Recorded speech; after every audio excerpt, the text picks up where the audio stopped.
미국이 한국 정찰위성을 우주 쓰레기 취급하자 벌어진 일은 상상을 초월했습니다. 구글 어스만도 못한 장난감이야. 43조 원짜리 위성 50기를 굴리는 미 국방부 정보국장은 비웃었습니다. 한국 연구원이 내민 기술 자료를 읽지도 않고 휴지통에 쳐넣었습니다. 소꿉장난은 가서 김정은이랑 해. 정보 수집은 우리 어른들한테 맡겨. 하지만 3주 뒤 그 43조 원짜리 눈이 전부 멀었습니다. 위성 8기 동시 실명, 칠흑 같은 하늘에서 유일하게 살아있던 건 그 장난감이었습니다. 백악관에서 전화가 왔습니다. 세계 최강 미국이 한국에 무릎 꿇은 충격적인 전말을 지금 공개합니다. 차관보님, 위성 전기가 전부 블라인드입니다. 한기도 안 잡힙니다. 펜타곤 지하 3층 국가지휘센터의 비상등이 미친 듯이 돌아가고 있었습니다. 30개 모니터 중 절반이 시커먼 화면을 뿜어내고 있었고 나머지 절반에는 신호 없음이라는 글자만 깜빡이고 있었습니다. 중동 상공을 담당하던 정찰위성 8기가 하룻밤 사이에 전부 먹통이 된 겁니다. 저는 손이 떨려서 수화기를 제대로 잡을 수가 없었습니다. 32년입니다. 32년 동안 미국 국방부에서 정보 감시 정찰을 총괄하며 단 한 번도 의심하지 않았습니다. 미국의 하늘 위 눈은 절대로 감기지 않는다는 것을. 제 이름은 랜들 하트. 미국의 정찰위성을 설계하고 키우고 지켜온 사람. 연간 310억 달러의 예산을 직접 집행하며 지구상 어느 구석도 미국의 시선을 피할 수 없다고 자부해온 사람이 바로 저였습니다. 그런데 그날 밤 저는 태어나서 처음으로 아무것도 보이지 않는 공포를 맛봤습니다. 심장이 갈비뼈 안쪽에서 터질 것 같았습니다. 목구멍이 사막처럼 말라붙었고 식은땀이 등줄기를 타고 허리춤까지 흘러내렸습니다. 하지만 진짜 공포는 모니터가 꺼진 것이 아니었습니다. 제가 3주 전에 저지른 일 때문이었습니다. 3주 전, 저는 한국의 정찰위성 기술을 장난감이라 불렀습니다. 한국 국방과학연구소 방문단의 발표를 5분 만에 끊어버렸습니다. 그들이 양손으로 내민 기술 자료를 펼쳐보지도 않은 채 휴지통에 집어던졌습니다. 그리고 지금 43조 원짜리 미국의 눈이 죄다 멀어버린 이 순간, 제가 장난감이라 코웃음 쳤던 바로 그 위성만이 중동 상공에서 유일하게 눈을 뜨고 있었습니다. 이야기를 제대로 풀려면 그 3주 전부터 시작해야 합니다. 워싱턴에 그의 첫눈이 내리던 겨울 아침이었습니다. 펜타곤 4층 집무실 창 너머로 알링턴 국립묘지의 흰 비석들 위에 눈이 소복하게 쌓여가고 있었습니다. 책상 위에는 갓 내린 블랙커피가 쓴 김을 피우고 있었고 저는 위성궤도 보고서를 한 장씩 넘기며 붉은 펜으로 밑줄을 긋고 있었습니다. 32년째 반복해온 아침 루틴이었죠. 보고서를 훑고 정보국장에게 전화를 돌리고 브리핑 자료에 표시를 남기는 것. 달라지는 건 아무것도 없는 일상이었습니다. 그 루틴에 금이 간 건 비서실장 폴릭이 문을 두드렸을 때였습니다. 차관보님, 오전 10시에 한국 국방과학연구소 방문단이 도착합니다. 위성기술 교류 브리핑이 잡혀 있습니다. 커피잔을 입에 대다 말고 이마가 찌푸려졌습니다. 한국이요, 위성기술이라고. 지난달 양국 국방장관 회담에서 나온 합의입니다. 한국 쪽에서 신형 정찰위성 시스템을 소개하겠다고 했고 장관님께서 예우 차원으로 수락하셨습니다. 예우 차원. 그 네 글자의 모든 것이 담겨 있었습니다. 진짜로 가치 있는 기술이라면 예우가 아니라 전략적 필요라는 명목으로 회의가 잡혔을 겁니다. 솔직히 그 시점에서 제 머릿속에 한국의 위성이 차지하는 자리는 사실상 없었습니다. 미국이 보유한 정찰 자산의 규모를 말씀드려야 합니다. KH-11 계열 광학위성 하나만 해도 해상도가 10cm급입니다. 500km 상공에서 땅바닥에 펼쳐놓은 신문 제목을 읽는 게 가능한 수준입니다. 거기다 레이더 위성, 전자신호 수집 위성, 적외선 감시 위성을 전부 합산하면 미국은 늘 30기가 넘는 정찰위성을 궤도에 띄우고 있습니다. 예비까지 포함하면 50기를 훌쩍 넘기죠.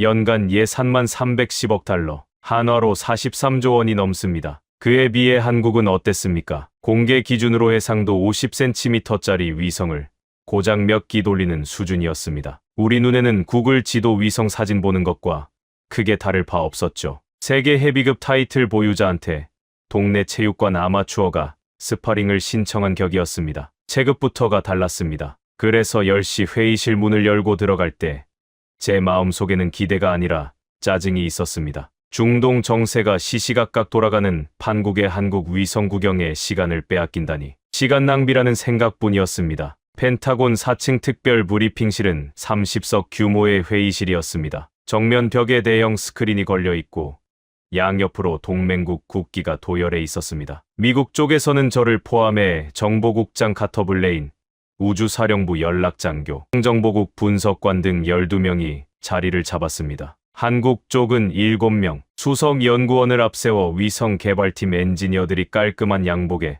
빈틈없이 재본된 자료를 들고 들어왔습니다. 눈빛이 진지했고 발걸음에서 자부심이 묻어났습니다. 하지만 저한테는 보이지 않았습니다. 보려고 하지 않았으니까요. 의례적인 악수를 나눴습니다. 한국 수석연구원이 제 손을 잡는 순간 손바닥 가득 박혀있는 굵은 굳은 살이 느껴졌습니다. 실험실에서 직접 기계를 만지는 사람만 가질 수 있는 손이었습니다. 순간 인상적이긴 했습니다. 하지만 저는 그 감촉을 일부러 흘려보냈습니다. 발표가 시작됐습니다. 한국 수석연구원이 스크린 앞으로 나섰습니다. 오늘 소개드릴 것은 저희의 차세대 다목적 정찰위성 플랫폼입니다. 광학 촬영의 하우 레이더, 다중대역 동시 운용, 위성 탑재형 에지 컴퓨팅까지 통합한 시스템입니다. 스크린에 위성의 3D 모델이 떠올랐습니다. 첫인상은 단 하나, 작다. 미국의 KH-11이 대형 버스만 한데 한국 위성은 승용차 절반도 안 돼 보였습니다. 제 오른쪽에 앉아있던 카터 블레인이 귀에 대고 속삭였습니다. 저 크기 좀 봐. 우리 위성 태양 전지판 한 장보다 작은데 저걸로 뭘 찍겠다는 건지 입꼬리가 올라갔습니다. 카터 말이 틀리지 않았으니까요. 위성의 세계에서 크기는 곧 능력입니다. 렌즈 지름이 커야 해상도가 나오고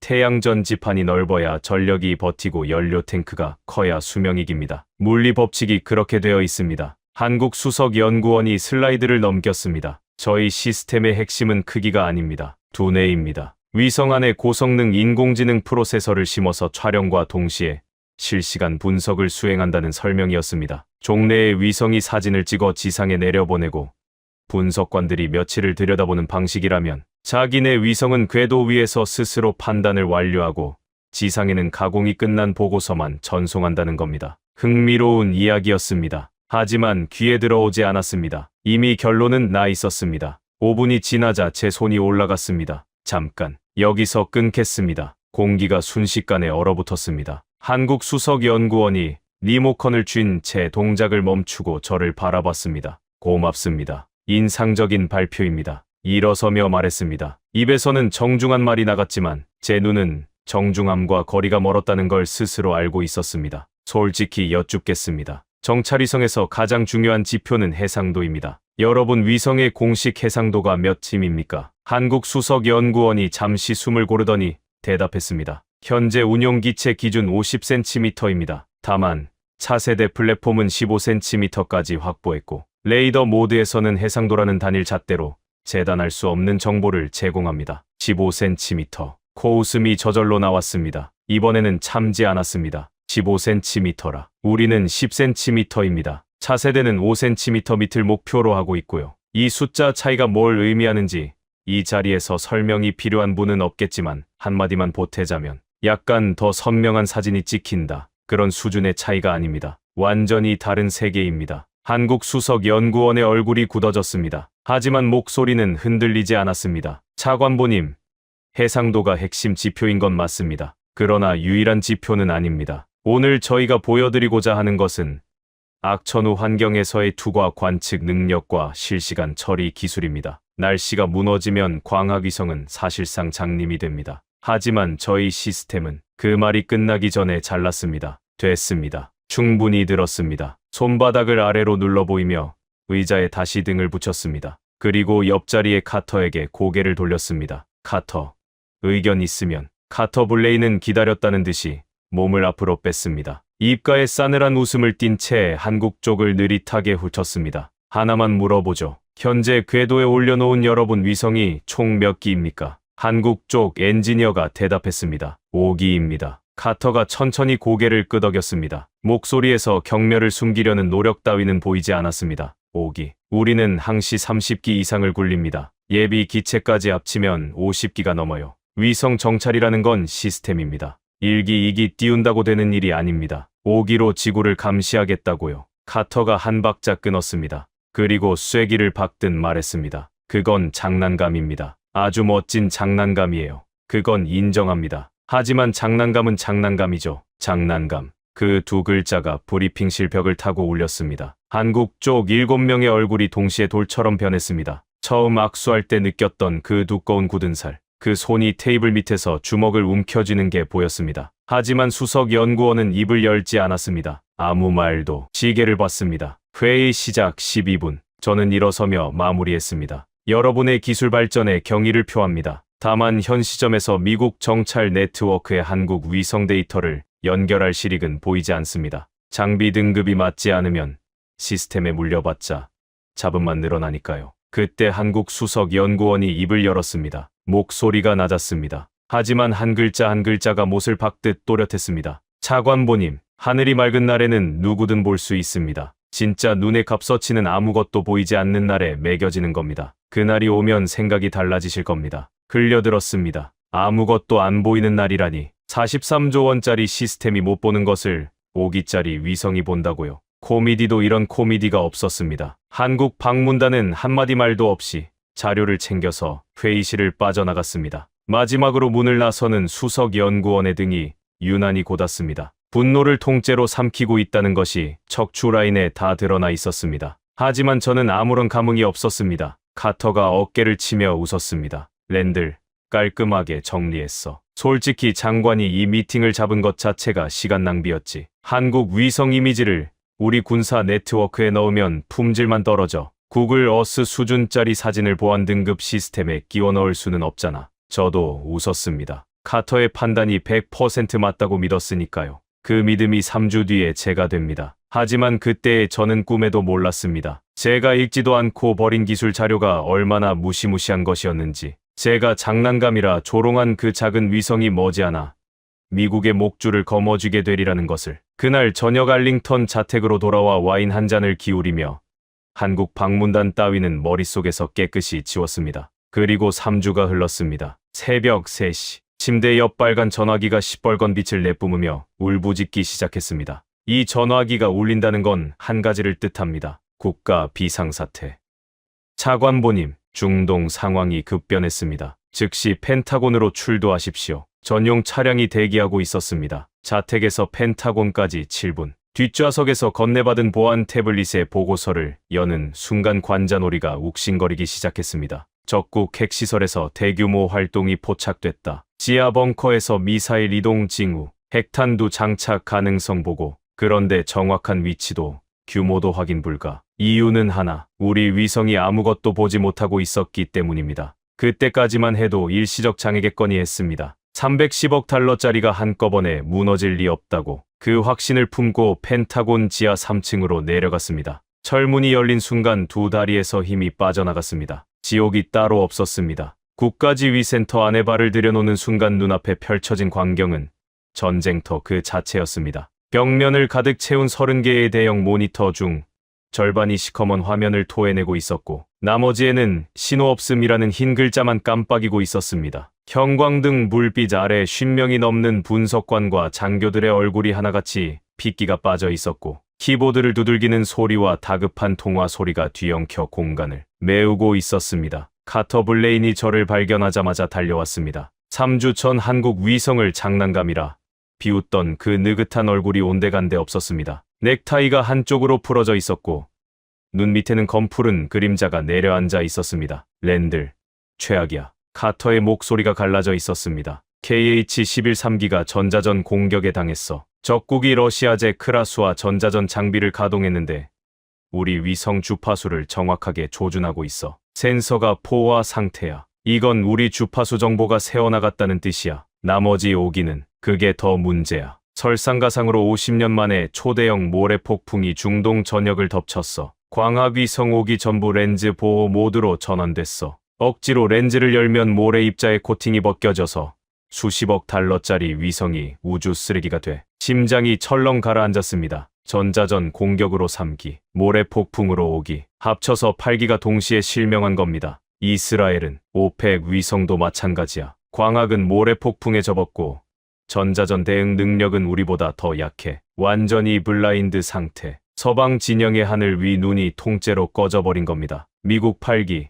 이스라엘 3기, 지구 반쪽을 감시하던 위성 11기가 동시에 장님이 됐습니다. 저는 작전실 한가운데 서서 중앙 디스플레이를 올려다봤습니다. 거대한 중동 지역 지도 위에 각국 위성의 궤도가 점으로 표시되어 있었습니다. 미국 위성은 빨간 점, 이스라엘은 보라색, 유럽은 파란색. 그 모든 점들이 중동 상공을 피해 물러나 있거나 비활성을 뜻하는 회색으로 변해 있었습니다. 수십 년간 촘촘하게 짜놓은 감시망이 흔적도 없이 녹아내린 것처럼 텅 비어 있었습니다. 그때였습니다. 디스플레이 한쪽 구석에서 깜빡이는 점 하나가 눈에 들어왔습니다. 초록색, 빨강도 보라도 파랑도 아닌 초록색 점이 하나. 다른 위성들이 전부 폭풍을 피해 뒤로 물러나거나 꺼져 있는 그 한가운데를 그 점 하나가 유유히 관통하며 궤도를 유지하고 있었습니다. 마치 태풍의 눈을 뚫고 날아가는 독수리처럼 저는 그 점을 멍하니 바라봤습니다. 어느 나라 위성인지 표식을 확인하려 했지만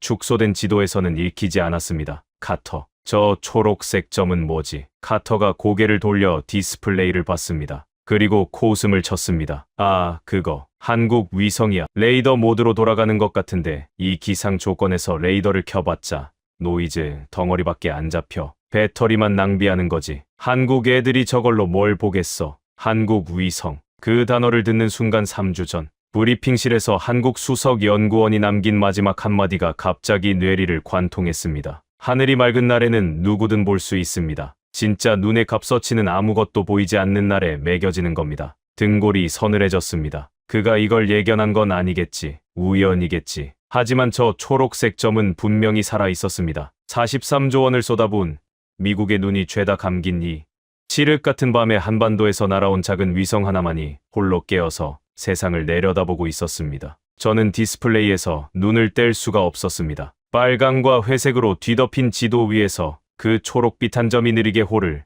그리며 움직이고 있었습니다. 모든 거인이 쓰러진 폭풍의 한복판을 홀로 걸어가는 것처럼. 그리고 바로 그 순간 벽면 스피커에서 보안 회선 연결음이 울렸습니다. 백악관이었습니다. 하트 차관보, 지금 중동 상공을 볼 수 있는 위성이 있기는 합니까? 대통령의 목소리는 차갑게 가라앉아 있었습니다. 답을 기다리는 침묵이 수화기 너머에서 압력처럼 밀려왔습니다. 저는 그 초록색 점을 노려보며 이를 악물었습니다. 대답해야 했습니다. 하지만 그 대답은 32년 경력에서 제 입으로 뱉어야 할 가장 치욕적인 문장이 될 터였습니다. 대통령, 각하. 현재 미국과 이스라엘의 정찰 자산은 전부 비활성 상태입니다. 한 박자 쉬었습니다. 혀가 입천장에 달라붙는 것 같았습니다. 다만 한 가지 옵션이 있습니다. 한국의 정찰위성이 현재 중동 상공에서 가동 중인 것으로 보입니다. 수화기 너머에서 긴 침묵이 흘렀습니다. 3초, 5초.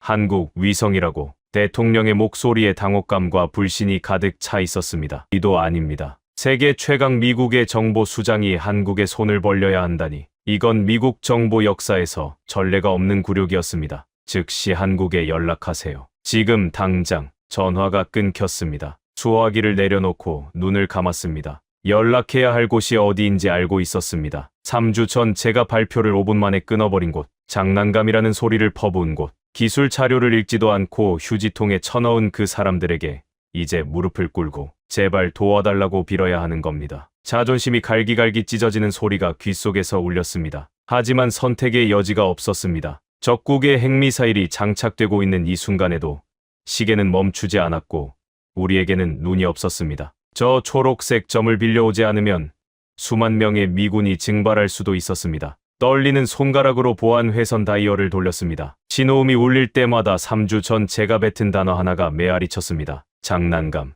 그 두 글자가 수화기를 쥔 손을 짓누르는 것 같았습니다. 한국항공우주연구원 위성운용센터로 연결합니다. 긴급. 보안 회선이 연결되기까지 4분이 걸렸습니다. 그 4분이 4시간처럼 느껴졌습니다. 국가지휘센터의 형광등, 불빛이 유난히 차갑게 내리쬐고 있었고 주변의 소리가 전부 물속에서 듣는 것처럼 멀어졌습니다. 귓속에는 오직 제 심장이 쿵쿵거리는 박동만 울렸습니다. 카터 블레인이 옆에 서서 손톱을 물어뜯고 있었고 작전실 중앙 스크린에는 적국 핵시설 추정 구역이 붉은 원으로 표시되어 있었지만 그 안에 뭐가 있는지는 아무도 알 수 없었습니다. 우리의 눈이 감겨 있었으니까요. 신호음이 3번 울린 뒤 수화기 너머에서 한국어가 들려왔고 곧 통역관의 영어가 뒤따랐습니다. 한국 국방과학연구소 위성운용센터입니다. 용건을 말씀하십시오. 침을 삼켰습니다. 목이 막혀서 첫 마디가 나오지 않았습니다. 32년간 전 세계 정보기관에 명령을 하다라고 동맹국 정보를 위해서 내려주던 사람이 3주 전 장난감이라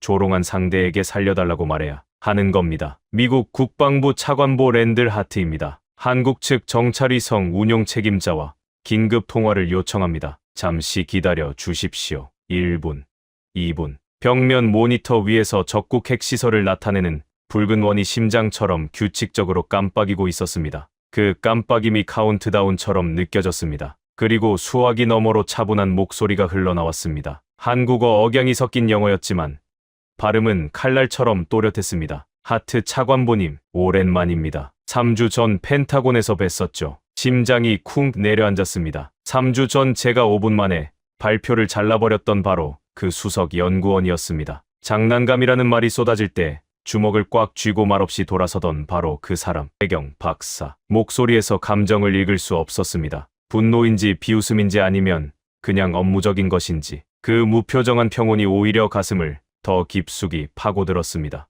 박사님, 현재 중동 상황을 파악하고 계시리라 생각합니다. 미국의 정찰 자산이 전부 무력화된 상태입니다. 한국 측 위성의 지원이 필요합니다. 한 문장 한 문장이 면도칼로 자존심을 도려내는 것 같았습니다. 수화기를 잡은 손에 힘이 지나치게 들어가서 손가락 마디가 하얗게 질려 있었습니다. 수화기 너머에서 3초간 침묵이 흘렀습니다. 고작 3초. 하지만 그 침묵 안에서 저는 3주 전 제가 던진 모든 모욕의 무게를 느꼈습니다. 차관보님, 3주 전 저희 발표를 5분 만에 끊으셨죠. 가슴이 뜨끔했습니다. 저희 기술 자료는 받아보셨습니까? 얼굴이 화끈 달아올랐습니다. 귀 뒤쪽까지 빨개지는 게 느껴졌습니다. 옆에 선 카터가 제 얼굴을 힐끗 보더니 시선을 돌렸습니다. 기술 자료를 읽었느냐고. 읽기는커녕 휴지통에 쳐넣었습니다. 하지만 차마 그 말을 입 밖에 낼 수는 없었습니다. 솔직히 읽지 못했습니다. 그리고 그날 제 태도에 대해 사과드립니다. 하지만 지금은 시간이 없습니다. 수만 명의 목숨이 달린 상황입니다. 다시 침묵이 흘렀습니다. 이번에는 5초. 그 5초 동안 작전실 벽시계의 초침 소리가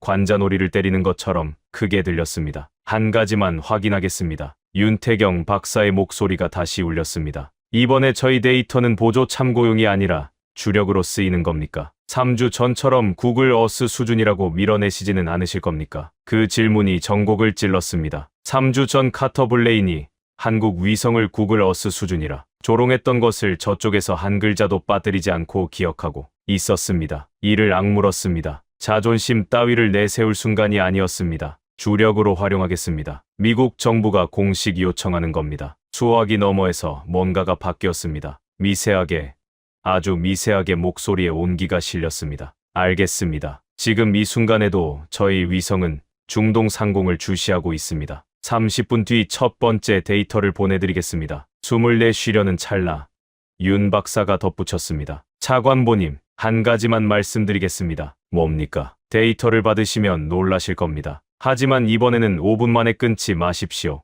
끝까지 보셔야 합니다. 전화가 끊어졌습니다. 수화기를 내려놓은 손에 아직도 진동이 남아있는 것 같았습니다. 카터가 조심스럽게 물었습니다. 뭐래? 30분 뒤에 데이터를 보내준단다. 카터가 코웃음을 흘렸습니다. 이 모래 폭풍 속에서 뭘 보내줘? 그릿한 노이즈 덩어리겠지. 참고자료 정도는 될 수도 있겠지만. 하지만 저는 카터처럼 웃을 수가 없었습니다. 윤태경 박사의 마지막 말이 머릿속에 박혀서 빠지지 않았습니다. 놀라실 겁니다. 그의 목소리에 담긴 그 자신감, 허세가 아니었습니다. 3주 전에 모욕을 당하고도 분노로 되갚지 않았습니다. 도와달라는 요청에 복수를 선택하지 않았습니다. 담담하게 데이터를 보내주겠다고 했습니다. 그 여유에 바닥에 깔린 것이 뭔지, 그 자신감의 뿌리가 어디 있는지 처음으로 궁금해지기 시작했습니다. 30분. 그 시간 동안 자리에 앉아 커피잔조차 손대지 못했습니다. 디스플레이 구석에서 초록빛으로 빛나는 한국 위성의 궤적만 뚫어지게 노려보고 있었습니다. 그 작은 점은 여전히 모래폭풍 한가운데를 유유히 가로지르며 궤도를 지키고 있었습니다. 미국의 위성들이 꼬리를 말고 도주한 바로 그 지옥 같은 하늘을 말입니다. 제가 장난감이라 비웃었던 것, 카터가 구글 어스 수준이라 깔봤던 것, 그것이 지금 이 순간 지구상에서 유일하게 중동을 내려다보는 눈이었습니다. 정확히 28분 뒤 보안 통신망을 통해 한국에서 데이터 패키지가 도착했습니다. 용량은 53MB였습니다. 수석 분석관 노라 퀸이 화면을 보자마자 눈살을 찌푸렸습니다. 53메가바이트요. 위성 원본 이미지라면 한 장에 수 기가바이트는 되거든요. 이건 뭐 프레젠테이션 파일 하나 수준인데 보라의 말이 맞았습니다. 미국 위성이 찍어 보내는 고해상도 원본 한 장이 보통 3기가에서 5기가는 됩니다. 53메가바이트라니 한 장의 사진도 채 안 되는 크기. 처음에는 전송 오류인 줄 알았습니다. 하지만 그 순간 3주 전 브리핑실에서 윤태경 박사가 했던 말이 갑자기 머릿속을 관통했습니다. 그때는 귀에 담지도 않았던 말이었습니다. 위성 내부에서 인공지능이 실시간 분석을 수행합니다. 지상으로 내려보내는 건 원본이 아니라 분석이 완료된 최종 보고서입니다. 등줄기를 타고 전류가 흐르는 것 같았습니다. 잠깐 놀아. 이건 사진이 아니야. 네, 위성이 직접 분석해서 보낸 결과물이야. 원본을 내려보낸 게 아니라 궤도 위에서 분석을 끝내고 결론만 전송한 거야. 노라의 눈이 휘둥그레졌습니다. 무리도 아닙니다. 위성이라는 극한 환경에서 우주 방사선과 영하 수백 도를 오가는 온도를 견디면서 고도의 인공지능 연산을 돌린다는 건 당시 미국에서조차 연구 단계에 머물러 있던 기술이었습니다. 나사와 국가정찰국이 합동으로 5년째 매달리고 있었지만 시제품조차 완성하지 못한 상태였습니다. 그런데 한국이 그걸 이미 궤도에 올려서 실전으로 굴리고 있다는 겁니까? 열어봐. 노라가 파일을 열었습니다. 복호와 절차를 거치자 화면에 이미지가 떠올랐습니다. 그 순간 작전실의 공기가 얼어붙었습니다. 세상에. 노라의 입에서 저도 모르게 신음이 터져나왔습니다. 저도 의자에서 벌떡 일어났습니다. 카터 블레인이 제 뒤에서 모니터를 들여다보더니 안경을 벗었다. 쓰기를 반복했습니다. 그릿한 노이즈 덩어리가 아니었습니다. 모래 폭풍 한가운데서 촬영했다는 것이 믿기지 않을 만큼 선명한 영상이 거기 있었습니다. 하지만 일반적인 위성 사진이 아니었습니다. 7가지 색깔의 등고선이 동심원을 그리며 퍼져나가는 입체 지형도였습니다. 지표면부터 지하 42m까지 마치 몸속을 찍는 CT 촬영 사진처럼 땅 밑에 구조물이 켜켜이 벗겨져 드러나 있었습니다. 이걸 어떻게 찍은 겁니까? 노라가 데이터 헤더를 분석하기 시작했습니다. 손가락이 키보드 위를 미친 듯이 날아다녔습니다. 30초 뒤 그녀가 고개를 들었을 때 얼굴에 경악과 경외가 동시에 떠올라 있었습니다. 차관보님, 한국 위성이 다중 대역 합성 계구 레이더를 동시에 운용했습니다. X밴드와 L밴드를 동시에 쏘면서 모래 입자가 만들어내는 난반사 패턴을 실시간으로 연산해서 노이즈를 걸러냈습니다. 이건 저희 기술연구소에서 이론적으로만 검토하던 기술입니다. 논문도 아직 안 나왔어요. 그런데 한국은 이걸 실전에서 돌리고 있습니다. 다리에 힘이 풀려서 의자에 주저앉았습니다. 카터 블레인도 말을 잃었습니다. 3주 전 자기 입으로 장난감이라 불렀던 그 위성이 미국이 이론 연구에서 끙끙거리는 기술을 이미 궤도 위에서 실전 가동하고 있었다는 사실. 우리의 상식을 완전히 뒤집는 것이었습니다. 하지만 충격은 이제 겨우 첫 발자국이었습니다. 더 내려보세요. 노라가 화면을 스크롤했습니다. 등고선 지도 아래에 한국 위성의 인공지능이 작성한 분석 보고서가 첨부되어 있었습니다. 영어와 한국어가 나란히 적힌 그 문서는 소름이 돋을 만큼 정밀했습니다. 지하 복합시설, 깊이 42m, 총 4개, 층, 1층. 인원 거주 구역, 침상 52개 감지, 추정 인원 48명에서 55명, 2층. 전자장비 집중 구역, 전자기 방출 패턴 분석 결과, 우라늄 농축 원심 분리기 가동 징후, 3층. 대형 엔진 테스트 구역, 최근 12시간 이내 고온 연소 흔적, 지표면 열 복사 잔여량으로 추산한 연소 온도 섭씨 2800도, 4층.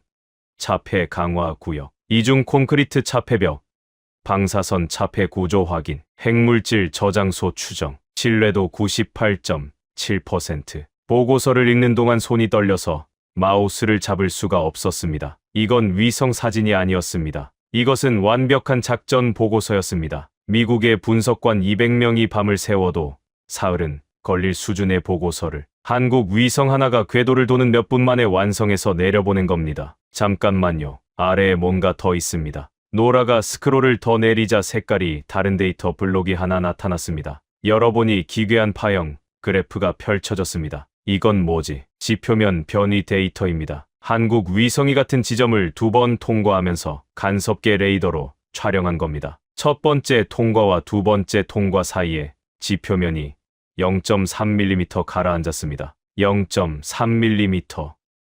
500km 상공에서 0.3mm를 잡아냈다고. 네. 차관보님, 지하에서 엔진 테스트를 하면 고열 때문에 흙이 팽창했다가 식으면서 미세하게 수축합니다. 한국 위성은 그 수축 패턴을 분석해서 지하 구조물의 정확한 형태를 역으로 추적했습니다. 여기 빨간 구역이 엔진실이고 그 오른쪽 노란 통로가 핵탄두 보관실로 이어지는 경로입니다. 카터 블레인이 한 발짝 뒤로 물러났습니다. 얼굴에서 핏기가 빠져나가는 게 보였습니다. 3주 전 장난감이라 비웃던 그 남자가 하얗게 질린 입술을 달싹거리고 있었습니다. 이게 가능해. 우리 KH-11도 이런 건 못하는데 이건 마법 아냐? 마법이 아닙니다.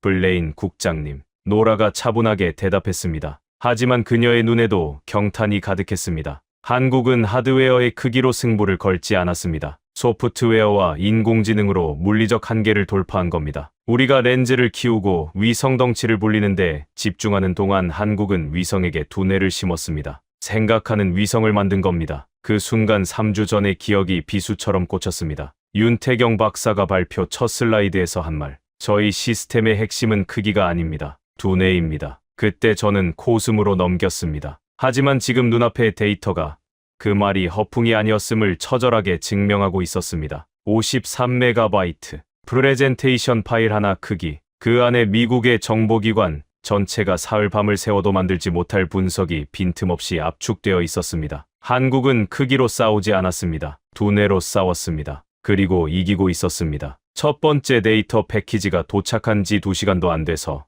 한국에서 두 번째 데이터가 날아왔습니다. 노라 퀸이 급히 달려왔을 때 그녀의 얼굴은 상기되어 있었고 태블릿을 쥔 손이 미세하게 떨리고 있었습니다. 차관보님, 두 번째 패키지가 왔습니다. 이번 건 첫 번째보다 더 심각합니다. 뭔데? 한국 위성이 적국의 전자전 장비를 역이용했습니다. 파일을 여는 순간 작전실 안의 모든 시선이 중앙 스크린으로 쏠렸습니다. 상황을 설명하겠습니다. 적국은 러시아제 크라수와 전자전 장비를 풀가동해서 기지 상공에 강력한 전파 장막을 펼쳐놓은 상태였습니다. 어떤 위성이 레이더 신호를 쏘든 노이즈에 파묻혀서 쓸모없는 데이터만 돌아오게 만드는 겁니다. 우리 KH-11 레이더 위성이 속수무책으로 당한 이유가 바로 이것이었습니다. 그런데 한국 위성은 이 상황을 완전히 다른 방향에서 접근했습니다. 노라의 설명을 듣는 동안 제 입이 점점 벌어졌습니다. 한국 위성은 적의 방해, 전파를 피하지 않았습니다. 오히려 그걸 자기 것처럼 써먹었습니다. 적이 쏘아올린 강력한 전자기파가 지하 구조물에 부딪혀 굴절되는 패턴을 역으로 수집해서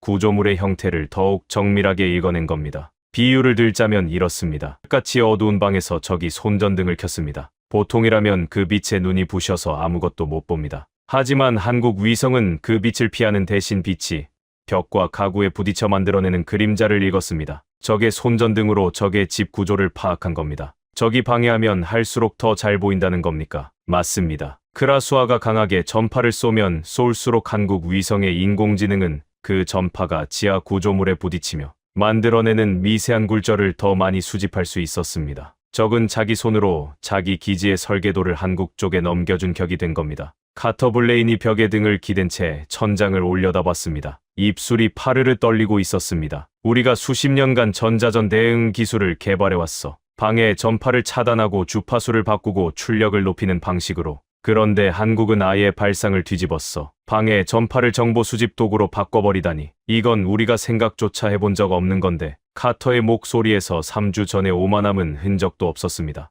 남아있는 건 순수한 경악이었습니다. 아니, 두려움에 가까웠습니다. 두 번째 데이터에는 더 충격적인 내용이 담겨 있었습니다. 한국 위성이 전자전 역이용으로 추가 확보한 정보 목록이었습니다. 미사일 이동 경로, 지하 4층에서 수직 갱도까지 이동용 레일 시스템 확인, 탄두 장착 후 발사까지 예상 소요, 시간 4시간 30분, 발사대 위치, 기지 동쪽 3.2km 지점, 위장 구조물 아래, 지표면 온도 분석으로 최근 48시간 이내 발사대 덮개, 개폐 흔적 확인, 보복, 발사 시나리오, 기지 피격 시 자동 보복 프로토콜 가동 예상, 28발의 탄도, 미사일이 사전 입력된 좌표를 향해 발사될 것으로 추정.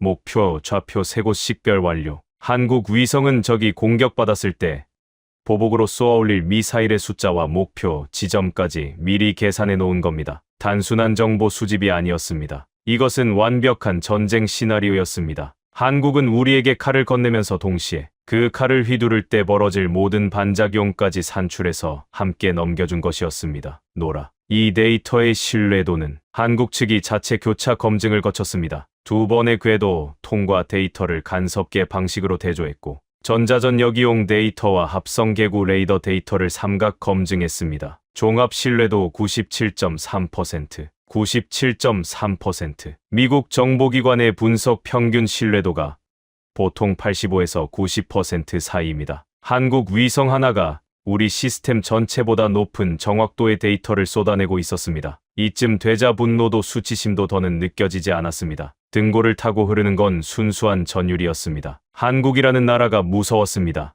떠들지 않았습니다. 자랑하지 않았습니다. 3주 전 모욕을 당하고도 복수하지 않았습니다. 그저 조용히 기술을 갈고 닦아서 세계가 가장 절박한 순간에 완벽한 답을 내놓았습니다. 그 침묵 속의 자신감, 그 겸손한 칼날이 어떤 핵무기보다 무서웠습니다. 한국 데이터의 충격파는 펜타곤을 넘어서 순식간에 퍼져나갔습니다. 첫 번째 패키지가 도착한 지 2시간 만에 제 앞에는 전 세계 정보기관에서 걸려온 통화 요청이 14건이나 쌓여 있었습니다. 가장 먼저 반응한 것은 이스라엘이었습니다. 모사드 기술정보부장이 긴급 보안 회선으로 연락해왔습니다. 평소의 느긋한 목소리가 완전히 사라진 상태였습니다. 하트스. 한국 데이터를 공유받았다. 우리 분석팀이 검증한 결과가 경악스럽다. 오펙 위성이 15년간 추적하면서 윤곽조차 잡지 못한 시설의 내부 구조가 4개 층까지 완벽하게 드러나 있다. 대체 어떻게 가능한 건가? 저도 같은 질문을 하고 있는 중입니다. 한국과 정보 공유 협정을 체결하고 싶다. 즉시. 조건은 상관없어. 한국 위성 데이터에 대한 우선 접근권만 확보할 수 있다면 무엇이든 제공하겠다. 무엇이든. 이스라엘이 그 단어를 꺼낸 건 제32년 경력에서 처음이었습니다. 정보 세계에서 절대 먼저 머리를 숙이지 않는 나라. 미국에게조차 대등한 거래를 고집하는 그들이 한국에 먼저 손을 내밀고 있었습니다. 두 번째 충격은 영국이었습니다. GCHQ 소속 위성 분석관이 비공식 채널로 전해왔습니다. 하트스. 파이브 아이즈 긴급 회의를 소집해야 합니다. 한국 위성 데이터를 분석한 결과 우리의 기술 평가가 완전히 틀렸습니다. 한국의 합성개구 레이더 기술은 서방 진영 어디에도 없는 수준입니다. 영국 기술 기준으로 최소 8년은 뒤처져 있습니다. 8년. 그 숫자가 머릿속에서 맴돌았습니다. 하지만 진짜 충격은 세 번째였습니다. CIA 동아시아 담당 부서에서 올라온 중국 측 동향보고서. 중국 인민해방군 전략지원부대 산하 우주 감시팀이 한국 위성의 이번 활동을 실시간 추적하고 있었다는 겁니다. CIA가 내부 소스를 통해 입수한 극비 보고서의 결론은 이랬습니다. 한국의 위성 탑재 인공지능 기술과 다중 대역 레이더 동시 운용 능력은 중국이 최소 7년 이상 뒤처져 있는 것으로 판단됨. 특히 에지 컴퓨팅 칩의 우주 환경 내구성은 현재 중국 기술로 복제 불가. 한국 반도체 기술의 군사적 전용이 예상보다 훨씬 앞서 있음. 긴급 대응 방안 마련 필요. 중국이 긴급 대응이라는 말을 쓰고 있었습니다. 세계 2위 군사 대국이 한국 위성 기술에 대해 긴급 대응이 필요하다고 판단한 겁니다. 보고서를 읽으며 온몸에 소름이 돋았습니다. 3주 전 제가 장난감이라 비웃었던 나라. 카터 블레인이 구글 어스 수준이라 조롱했던 나라. 그 나라의 기술이 미국과 이스라엘과 영국과 중국을 동시에 경악시키고 있었습니다. 도대체 한국은 보이지 않는 곳에서 무슨 일을 벌이고 있었던 걸까요? 하지만 감탄에 젖어 있을 시간이 없었습니다. 한국이 건네준 완벽한 설계도 앞에서 이제 결정을 내려야 했습니다. 타격할 것인가?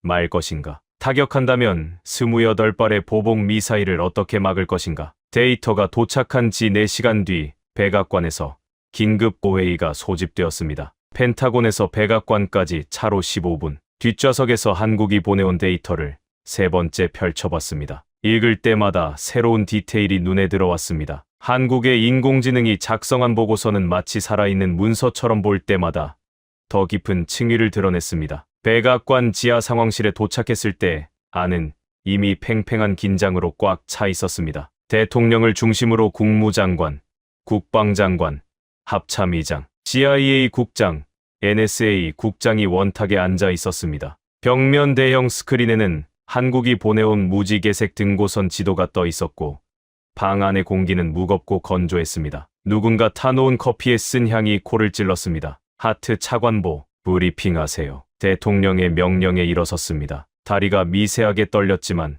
목소리만큼은 단단히 잡으려 했습니다. 대통령 각하, 미국의 정찰위성 8기가 전자전 공격과 기상 악화로 비활성 상태입니다. 이스라엘 위성 3기도 동일한 상황입니다. 서방 진영의 하늘 위 눈이 전부 감긴 상태에서 현재 유일하게 중동 상공에서 가동 중인 정찰 자산은 대한민국의 위성입니다. 합참의장 월터 그레이 장군이 손을 들었습니다. 체격이 산만한 전투 지휘관 출신으로 외교적 애둘러 말하기보다 직설을 좋아하는 군인이었습니다. 잠깐, 한국 위성이 유일한 눈이라고 우리가 연간 310억 달러를 집행하는데 한국 위성 하나에 매달려야 한다는 겁니까? 유감스럽지만 현재로서는 그렇습니다. 장군님, 회의실이 웅성거렸습니다. CIA 국장이 안경을 벗으며 끼어들었습니다. 한국 데이터의 신뢰도를 독자적으로 검증할 방법이 있습니까? 스크린을 가리키며 대답했습니다. 한국이 보내온 데이터는 두 가지 독립 방식으로 교차 검증되어 있습니다. 다중대역 합성계구 레이더 데이터와 간섭계 지표면 변이 데이터가 일치합니다. 여기에 적국의 전자전방의 신호를 역이용해서 얻은 지하 구조물 정보가 세 번째 검증 수단으로 작동합니다. 종합 신뢰도 97.3%. 이 수준의 삼각 검증은 우리 시스템에서도 쉽게 달성하기 어려운 수치입니다. 대통령이 스크린 위에 등고선 지도를 뚫어지게 바라봤습니다. 시선이 지하 4층 핵탄두 보관실을 나타내는 붉은 구역에 멈췄습니다. 이게 진짜 한국이 독자적으로 만들어낸 겁니까? 우리 정찰국의 도움 없이 완전히 독자적입니다. 각하, 한국은 자체 개발한 위성, 자체 개발한 인공지능, 자체 개발한 레이더 기술로 이 모든 것을 해냈습니다. 한 박자 쉬고 이어 말했습니다. 이 한마디를 뱉는 것이 32년 경력 중 가장 어려웠습니다. 솔직히 말씀드리자면 이 기술 중 일부는 현재 미국이 보유하지 못한 것입니다. 그 말이 떨어지는 순간 회의실의 공기가 변했습니다. 미국이 보유하지 못한 정보 감시 정찰 분야에서 미국이 세계 최강이라는 전제가 흔들리는 순간이었습니다. 합참의장 그레이 장군이 주먹으로 탁자를 내리쳤습니다. 310억 달러를 쓰고도 한국만 못하다는 소리입니까? 그 예산이 도대체 어디로 간 겁니까? 장군님, 예산의 문제가 아닙니다. 접근 방식의 차이입니다. 저는 스크린에 한국 위성 모델을 가리키며 말을 이었습니다. 우리는 위성을 크게, 렌즈를 크게, 시스템을 크게 만드는 데 집중했습니다. 하드웨어의 물량으로 밀어붙이는 전략이었죠. 하지만 한국은 완전히 다른 길을 택했습니다. 위성 크기는 우리의 4분의 1이지만 그 안에 인간의 두뇌에 해당하는 인공지능을 심었습니다. 하드웨어의 한계를 소프트웨어로 돌파한 겁니다. 그리고 그 소프트웨어의 뿌리는 한국이 세계 최고 수준인 반도체 기술입니다. 대통령이 잠시 눈을 감았습니다. 무거운 침묵이 내려앉았고 벽식의 초침 소리가 유난히 크게 울렸습니다. 30초가 지났을까? 대통령이 눈을 뜨고 입을 열었습니다. 하트 차관보, 한국 데이터를 기반으로 타격 작전을 수립하세요. 한국 위성의 실시간 좌표를 폭격기 유도 시스템에 직접 연동합니다. 그리고 한국 대통령에게 제가 직접 전화하겠습니다. 이 정보 공유에 대한 감사와 함께 한국 위성 데이터를 미국의 최우선 정보 자산으로 격상하겠다고 전하겠습니다. 제가 물었습니다. 각하, 타격 후 적국의 보복 미사일에 대한 방어는 어떻게 하시겠습니까? 한국 위성의 분석에 따르면 28발의 탄도 미사일이 발사될 것으로 예상됩니다. 대통령이 국방장관에게 고개를 돌렸습니다. 국방장관이 태블릿을 들어 보였습니다. 각하, 중동 미군 기지에 패트리어트 방어 체계가 배치되어 있습니다. 하지만 28발을 동시에 상대하기에는 포대 수가 부족합니다. 다만 아랍에미리트 알다프라 기지에 동맹국이 배치한 추가 요격 체계가 있습니다. 어떤 체계입니까? 대한민국의 천국 미사일 방어 시스템입니다. 회의실이 다시 한번 웅성거렸습니다. 하늘의 눈도 한국, 지상의 방패도 한국. 세계 최강 미국의 안보가 한반도에서 건너온 기술 두 가지에 달려 있다는 현실이 그 테이블 위에 놓인 겁니다. 합참의장이 팔짱을 풀며 깊은 한숨을 내쉬었습니다. 한국이 눈이 되고 한국이 방패가 된다. 이건 우리가 상상해 본 적도 없는 시나리오야. 대통령이 자리에서 일어났습니다. 더 머뭇거릴 시간이 없습니다. 한국 위성이 제공하는 실시간 좌표로 정밀 타격을 감행하고 보복 미사일은 천궁이 막습니다. 이 작전의 성패는 한국 기술의 정확도에 달려 있습니다. 작전명 오로라 선라이즈. 실행하세요. 대통령이 상황실을 나간 뒤 저는 의자에 주저앉아 한참 동안 움직이지 못했습니다. 벽면 스크린에는 여전히 한국 위성이 보내온 등고선 지도가 떠 있었고 화면 아래 구석에 작은 글씨가 보였습니다. 한국항공우주연구원 대전 위성운용센터 제공 대전 한반도의 작은 도시. 그곳의 연구실에서 밤을 새우며 키보드를 두들긴 엔지니어들이 만든 위성 하나가 이 순간 세계의 운명을 좌우하고 있었습니다. 310억 달러가 해내지 못한 일을 그 대전이라는 곳의 사람들이 해낸 겁니다. 눈시울이 뜨거워졌습니다. 부남인지 부러움인지 경외인지 알 수 없는 감정이 뒤엉켜 가슴 한가운데를 짓눌렀습니다. 하지만 감상에 젖을 시간이 없었습니다. 이제 실전이었습니다. 한국의 눈이 찾아낸 적의 급소를 향해 미국의 주먹이 날아가야 했고 뒤이어 쏟아질 죽음의 비를 한국의 방패가 막아내야 했습니다. 떨리는 손으로 보안 전화를 들었습니다. 작전실 연결해 주세요. 그리고 한국 측과의 실시간 데이터 링크를 지금 즉시 개통합니다. 시계를 보니 새벽 5시 47분이었습니다. 워싱턴의 하늘은 아직 깜깜했지만 중동 상공 500km에서는 한국의 초록색 눈이 여전히 잠들지 않고 세상을 내려다보고 있었습니다. 그 눈이 찍어낸 좌표를 향해 미 스텔스 폭격기가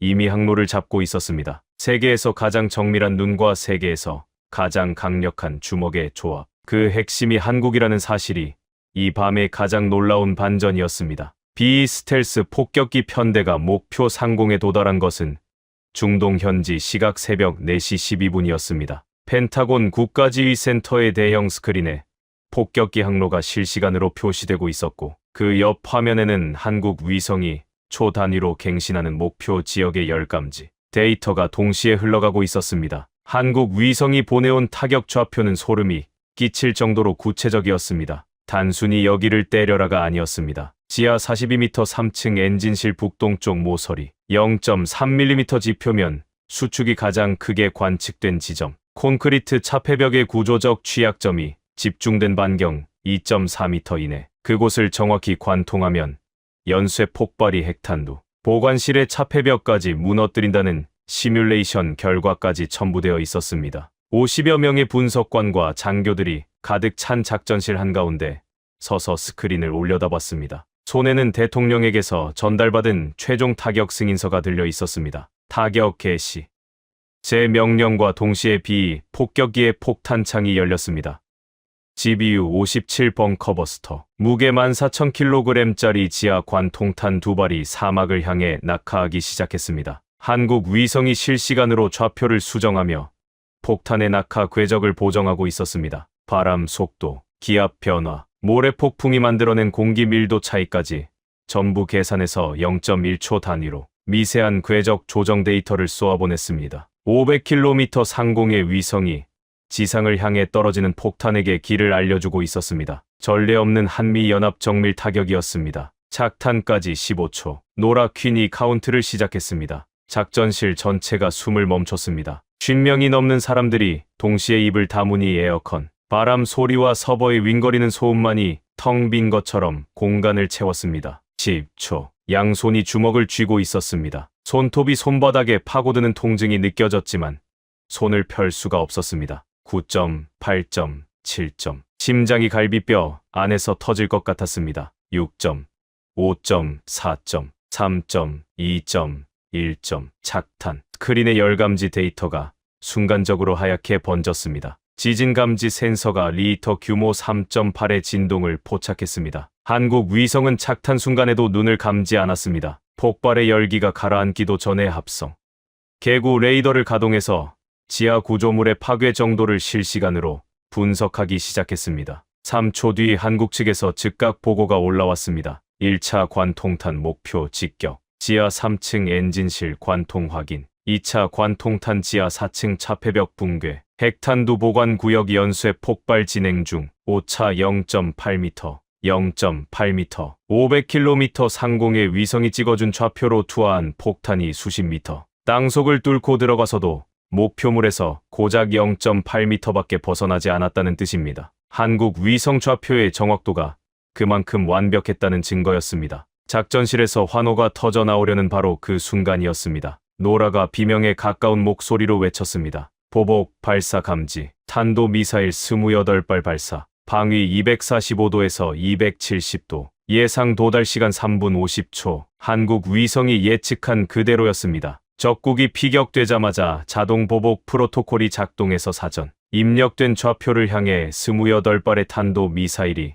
일제히 솟구쳐 올랐습니다. 목표는 주변 미군 기지와 동맹국 시설이었습니다. 하지만 우리에게는 한국이 미리 계산해둔 보복 시나리오가 있었습니다. 28발이라는 숫자도, 발사 각도도, 목표 좌표 세 곳도 한국 위성이 이미 파악해 놓은 것이었습니다. 이 정보는 현지 요격 부대에 사전 전달되어 있었습니다. 아랍에미리트 알다프라 기지, 그곳에 배치된 한국산 천국 미사일 방어 시스템이 가동을 시작했습니다. 한국의 눈이 찾아낸 심장을 미국의 주먹이 때렸고, 이제 적의 반격을 한국의 방패가 막아낼 차례였습니다. 그런데 문제가 생겼습니다. 적국은 진짜 미사일 사이에 수십 발의 기만 탄두, 이른바 디코이를 섞어서 발사한 겁니다. 미군의 패트리어트 레이더가 혼란에 빠졌습니다. 스크린 위에 40개가 넘는 표적이 동시에 깜빡이며 어느 것이 진짜이고 어느 것이 가짜인지 구별이 되지 않았습니다. 패트리어트 시스템 과부하, 표적 식별 실패, 수동 전환 중. 미군 측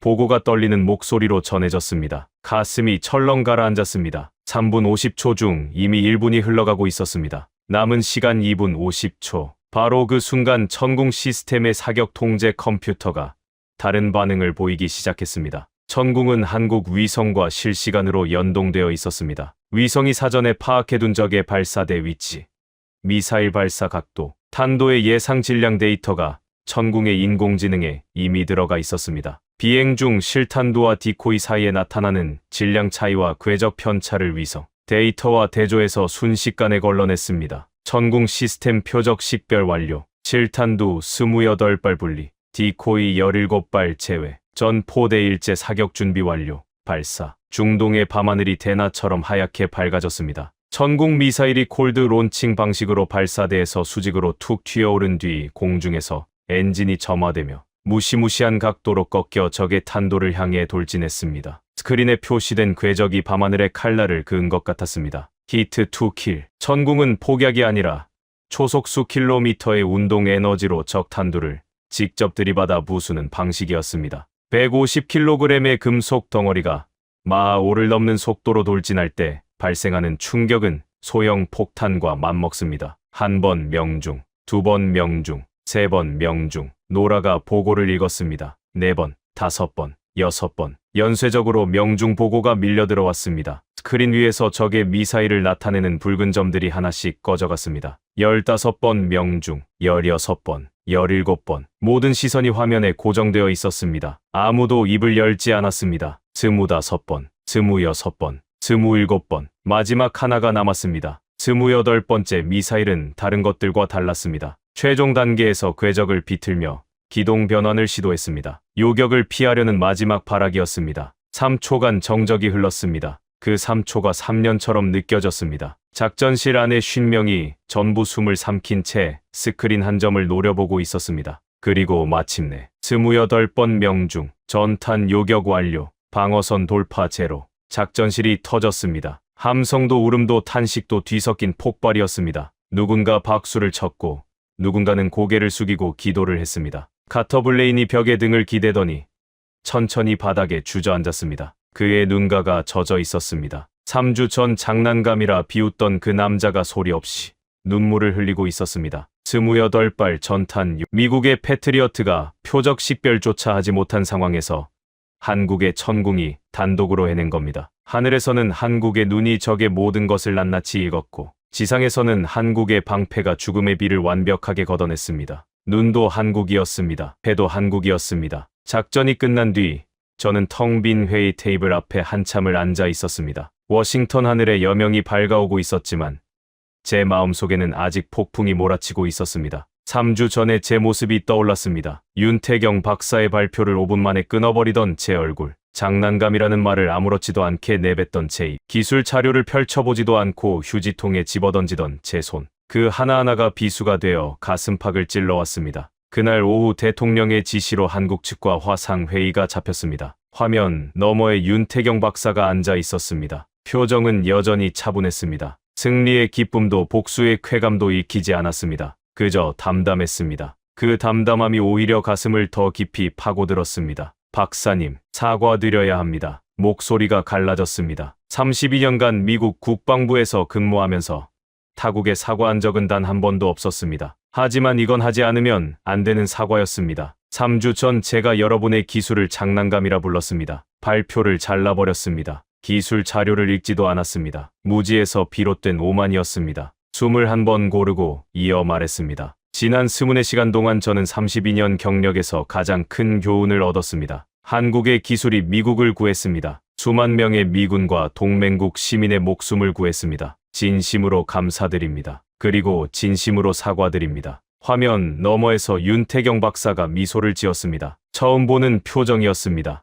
따뜻하면서도 단단한, 이긴 자의 여유가 아니라 동료로 인정받은 사람의 안도감 같은 미소였습니다. 차관보님, 저희는 사과를 받으려고 기술을 개발한 게 아닙니다. 윤 박사가 조용히 말을 이었습니다. 다만 한 가지만 기억해 주셨으면 합니다. 크기가 힘이 아닙니다. 생각하는 힘이 진짜 힘입니다. 저희 위성은 작습니다. 하지만 그 안에 대한민국 연구원 수천 명의 밤샘과 땀이 들어 있습니다. 하드웨어는 빌릴 수 있지만 그 안에 심는 지능은 빌릴 수 없습니다. 그것이 저희의 진짜 무기입니다. 고개를 숙였습니다. 더 할 말이 없었습니다. 회의가 끝난 뒤 소식이 속속 들어왔습니다. 이스라엘이 한국과 정보 공유 협정을 공식 제안했습니다. 영국이 파이브 아이즈에 한국을 옵저버로 초대하자는 안건을 상정했습니다. 미국 상원 군사위원회 위원장이 기자회견에서 한국 위성기술협력 예산을 최우선 배정하겠다고 발표했습니다. 한국 방위산업 기업들의 주가가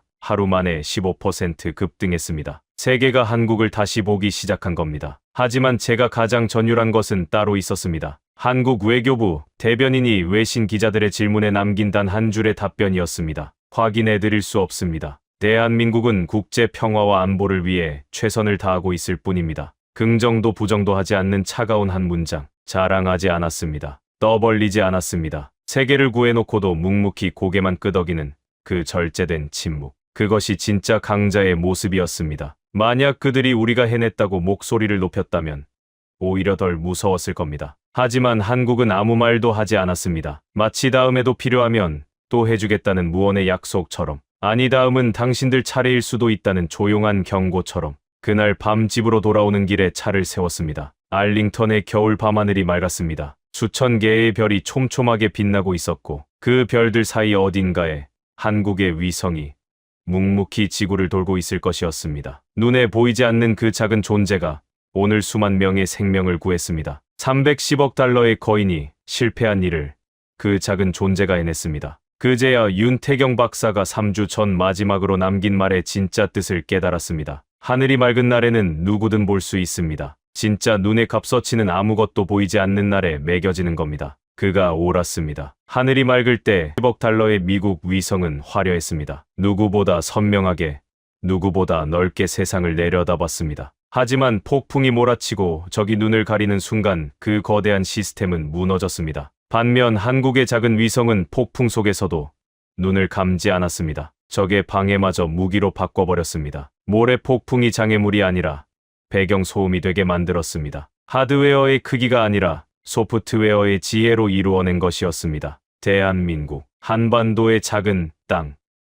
하지만 그 작은 땅에서 시작된 기술이 세계의 질서를 바꾸고 있었습니다. 거대한 덩치로 밀어붙이는 시대는 끝났습니다. 얼마나 정교하게 생각하는가, 얼마나 깊이 보는가, 보이지 않는 것을 보이게 만드는 지혜를 가졌는가. 그것이 진짜 힘인 시대가 열렸습니다. 그리고 그 시대의 문을 연 것은 대한민국이었습니다. 밤하늘을 향해 조용히 경례를 올렸습니다. 적이었던 적은 한 번도 없습니다. 하지만 오늘 밤 저는 32년 군 생활에서 가장 깊은 경의를 표합니다. 대전의 연구실에서 밤을 새우며 이 기적을 만들어낸 한국의 엔지니어들에게, 그들의 손에 박힌 굳은 살에, 그 굳은 살이 만들어낸 잠들지 않는 눈에, 대한민국의 독수리는 지금 이 순간에도 세계의 하늘을 조용히 지키고 있습니다. 어떤 폭풍도 어떤 어둠도 가릴 수 없는 눈으로. 그리고 이것은 끝이 아닙니다. 한반도의 눈이 세계의 안보를 주도하는 새로운 시대의 시작일 뿐입니다. 500km 상공에서 잡아낸 0.3mm의 지표면 수축,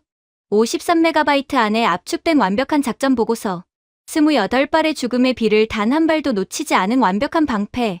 이것은 영화가 아닙니다. 대한민국이 만들어낸 현실입니다.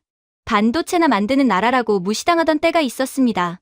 하지만 그 반도체 기술이 위성의 두뇌가 되고 미사일의 눈이 되어 세계를 핵전쟁의 벼랑 끝에서 끌어올렸습니다. 대전의 연구실에서 밤을 새우며 키보드를 두들긴 엔지니어들. 아무도 알아주지 않을 때 묵묵히 실험을 반복했던 사람들. 그들의 손에 박힌 굳은 살이 오늘 수만 명의 목숨을 구했습니다. 미국 국방부 차관보 랜들 하트는 이렇게 말했습니다. 32년 경력에서 가장 큰 교훈을 얻었습니다.